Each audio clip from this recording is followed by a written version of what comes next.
Hi అందరికీ. శ్రావణ మాసం పూర్తి కాకముందే వినాయక చవితి సందడి మొదలైపోయిందండి అమెరికాలో.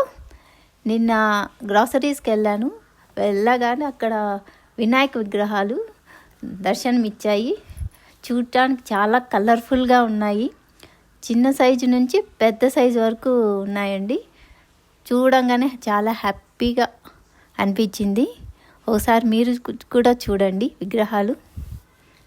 మీ ఊళ్ళో వినాయక చవితి సందడి మొదలైపోయిందా? కామెంట్ చేయండి.